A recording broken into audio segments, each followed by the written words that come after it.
E, digo muito explicitamente, a política externa que está sendo feita hoje contribui, no Brasil, essa política externa brasileira de hoje, contribui para um mundo onde exista mais Hamas no mundo, onde o Hamas, ele próprio, tenha, né, mais poder, onde seus aliados próximos tenham mais poder e onde todo tipo de terrorismo tenha a vida mais fácil e mais desimpedida. Por quê? Porque, no fundo, a gente não está levando a culpa, né, para aquele que cometeu o crime, né, e não está ajudando a criar uma estrutura que puna e coíba esse tipo de crime, né. Nós estamos apenas criando desculpas. Não vou tirar o nós, né, porque não estou participando dessa formulação. Então, essa política externa brasileira, as pessoas que a estão fazendo, estão desculpando o Hamas, estão desculpando, então, todo o terrorismo, né, porque nunca vi essas pessoas, né, no passado, agora, condenar efetivamente o terrorismo, no sentido, não só dizer que condena, né? Itamaraty nem disse que condena, o Lula ainda disse que falou de terrorismo, né? Mas Itamaraty disse que condena o ato, né, mas não condena o terrorismo. Mas o que seria esse condenar? Você fala, vem cá, vamos nos organizar do jeito que a gente pode, com outros países, para, né, identificar todas as linhas de financiamento, todas as linhas de trânsito de armas, de dinheiro, que financiam o terrorismo, né? Inclusive na Tríplice Fronteira, por exemplo, né? Quem sabe? Brasileiras aí diz que não tem problema nenhum, né? Tríplice Fronteira só tem 3, é só porque tem 3 países, mas não tem problema não, né?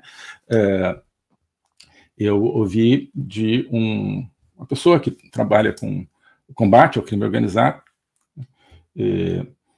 que numa tentativa de cooperação com o Brasil, uma pessoa que não é brasileira, numa tentativa de cooperação com o Brasil, ouviu de, no caso, militares brasileiros, não, a gente não pode nem falar de Tríplice Fronteira, porque a gente não pode estigmatizar, né? Aquilo é uma região que tem gente boa, então se a gente começa a falar, Tríplice Fronteira é um problema, pode falar de Tríplice Fronteira não, né? Você não pode nem falar de Tríplice Fronteira, porque tem terrorista lá, né?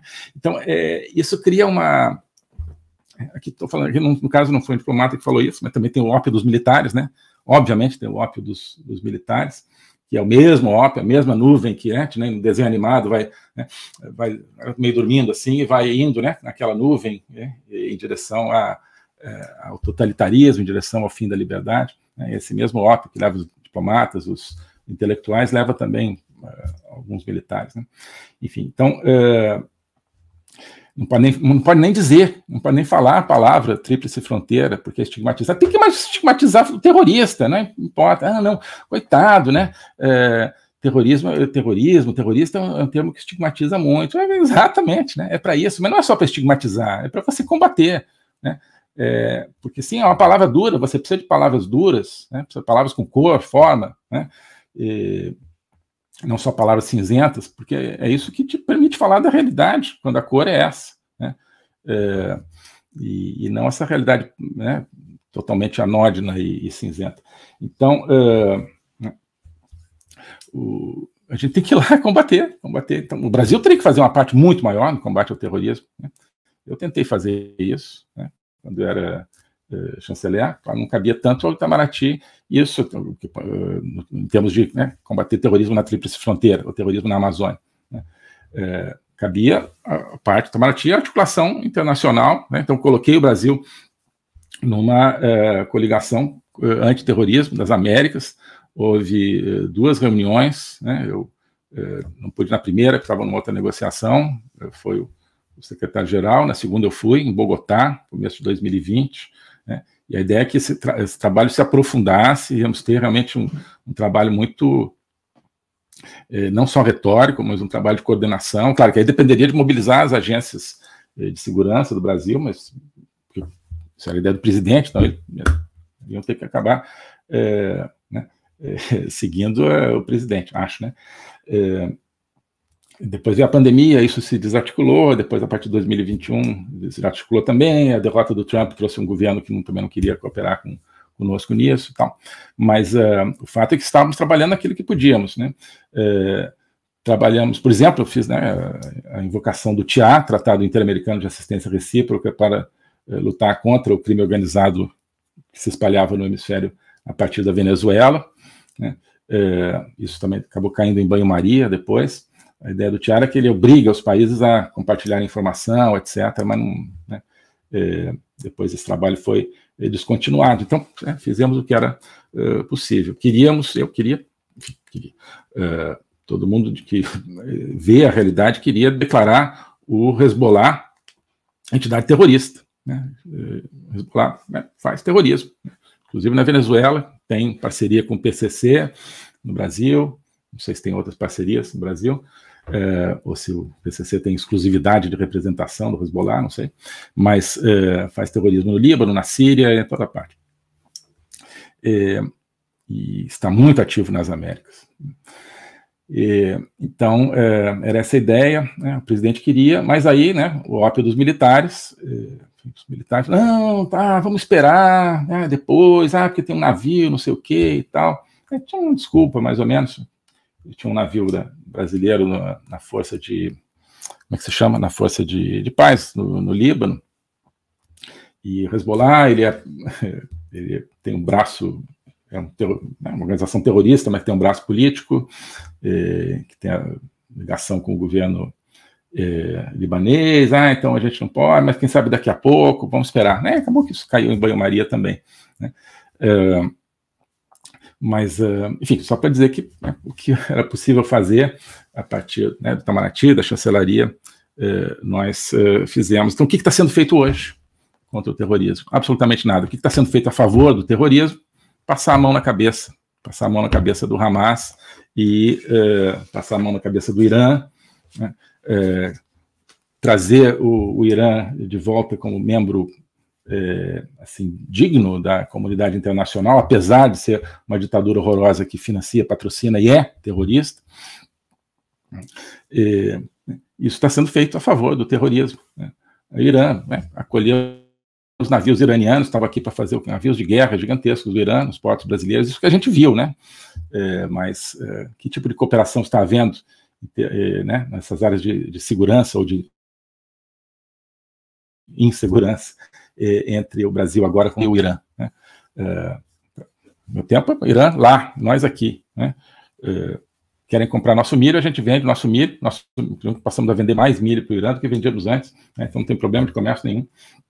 Comércio não é justificação para defender terrorismo, né? Comércio não é justificação para defender totalitários. As pessoas adoram esse tipo de justificação, né? É terrorista, mas a gente precisa vender para eles, né? Em primeiro lugar, que moralmente isso é um absurdo, né? Isso é um absurdo. E né, nós somos seres morais, o ser humano é um ser moral. Então, olha, você tem você tem um negócio aqui, mas o cara ali é criminoso, mas você vai vender para ele porque é um negócio e tal. Não vou fazer nada, não. Mas em termos de país, isso né, me parece pouco digno de um país ter esse tipo de atitude, né? Até sei que era um pouco, né, em certos momentos ali das críticas que se faziam durante o governo Bolsonaro, mesmo a relação com a China, né? A China é uma ditadura horrorosa, mas não, mas a gente precisa do comércio com a China, né? Então, tá bom. O que nós fizemos? Distância, né? Distância do Irã, da China, não rompemos com ninguém, né? Mas o comércio continuou e aumentou com o Irã e com a China, tá certo? Agora, então é um falso pretexto, né? O comércio é um falso pretexto. Quem quer passar a mão na cabeça de bandido arruma qualquer pretexto. E o comércio tem sido um deles, né? Bem, então vamos ver realmente o que está acontecendo, né, e o que a gente pode fazer. A gente hoje, o Brasil está, né, ajudando o terrorismo ao criar uma atmosfera internacional onde o terrorista sabe que ele tem acolhida, que ele tem prestígio, que ele tem o prestígio de ser um combatente, né, pela liberdade, onde tem o prestígio de ser até mesmo um mártir, né, onde os países que patrocinam o terrorismo, né, como o Irã, são acolhidos, né, em organizações como o BRICS, tá certo? O que esse acolhimento, essa entrada do Irã no BRICS significa? Mais um? O BRICS é sobre comércio? Não, isso deu um prestígio diplomático imenso, infelizmente, para um país que patrocina o terrorismo, né? O Brasil, né, patrocinou a entrada do Irã no BRICS, né? Achou uma maravilha. Então, deveríamos ter feito o contrário. Não, terrorista não entra no BRICS, inclusive precisamos expulsar a Rússia do BRICS, né? E começar a cair letra desse negócio aí. Quem é criminoso de guerra, quem invade o país dos outros, começa a matar civis, ou quem promove terrorismo, matando bebê, matando gente de todas as idades, meio que não dá para... vamos perder umas letras aqui no BRICS. Não, estão botando mais letra, né? Estão botando mais letra. Certo? Então, estamos na linha errada, na linha oposta. O globalismo existe, é uma coisa concreta. Ele é composto pelo Great Reset, do Fórum Econômico Mundial, pelo projeto hegemônico da China, pelo programa de manipulação e conquista da América do Sul pelo Foro de São Paulo e outros elementos. E esses elementos, eles atuam uns em benefício dos outros, sempre, principalmente através do controle da linguagem, porque o controle da linguagem é o controle do nosso pensamento. Então nós estamos tendo o nosso pensamento reprogramado, e essa reprogramação vai contra a nossa liberdade, vai contra a essência do ser humano. Isso é o globalismo. Com base nesse estudo, nessa experiência, é que eu criei o curso de Logopolítica. Toda semana eu dou aulas sobre geopolítica, literatura, filosofia, cultura de um modo geral, tudo isso em conjunto formando um espaço de conhecimento que eu denomino a logopolítica, para nós não apenas entendermos a ameaça do globalismo, mas podermos nos contrapor a ela. Se você quiser entrar nesse projeto de conhecer o globalismo e enfrentar o globalismo, clique aqui